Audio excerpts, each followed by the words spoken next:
दोस्तों इस वीडियो में आपको बहुत ही डिटेल में फुट ड्रॉप की इन्फॉर्मेशन मिलेगी और स्पाइनल कॉर्ड इंजरी के रिगार्डिंग भी आपको जानने मिलेगा। जैसे इनको स्पाइनल कॉर्ड इंजरी नहीं है, सिर्फ फुट ड्रॉप की वजह से ये 4 साल लगे इनको चलने में, तो आप उसको समझ पाओगे कि इनके हिप का पूरा यानी कि एक्सटेंशन, फ्लेक्शन, एबडक्शन, एडक्शन सब कुछ काम कर रहा था, फिर भी वो लगातार 2 साल तक चल नहीं पाएंगे। सिर्फ फुट ड्रॉप की वजह से वो 2 साल तक चल नहीं पाए और 2 साल एंकल की एक्सरसाइज करने के बाद ये चल पा रहे, यानी कि उनका चलना 4 साल बाद पॉसिबल हुआ। अब आप समझ सकते हो कि जिनको स्पाइनल इंजरी है उनको कितनी सारी एक्सरसाइज करने की ज़रूरत है।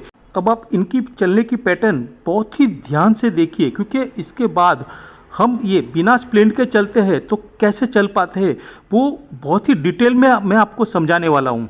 अब आप ध्यान से देखिए, इनको हल्का सा फुट ड्रॉप आया है लेकिन इनका एंटीरियर मसल ग्रुप वीक हो गया, जिसकी वजह से उनकी उंगलियों में बिल्कुल मूवमेंट चली गई है, जिसकी वजह से वो चल नहीं पा रहे। हालांकि एंकल की बहुत एक्सरसाइज करने की वजह से उनको 4 साल के बाद चलना आया है, लेकिन आप इसको और ज़्यादा ध्यान से देखिए। अब आप देख सकते हो कि जब भी वो चलते हैं तो उनके एंटीरियर मसल्स यानी कि पंजा नीचे की ओर चला जा रहा है। हालांकि उनको इतना फुट ड्रॉप नहीं है, फिर भी ये इस तरह से जा रहा है, तो उसकी वजह आपको समझनी पड़ेगी।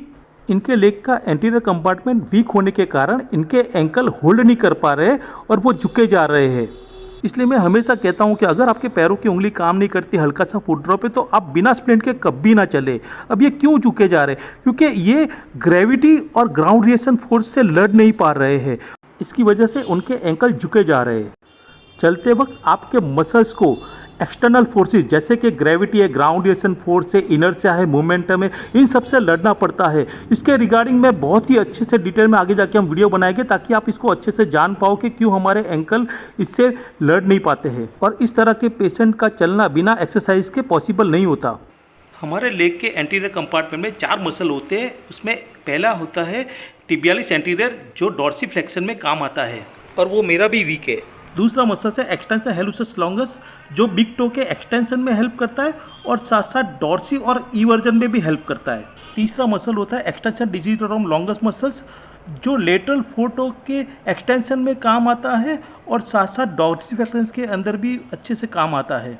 अब चौथा होता है पेरोनियस टीसियस मसल्स, जो फुट ईवर्जन में हेल्प करता है और डॉर्सीफ्लेक्शन में भी हेल्प करता है।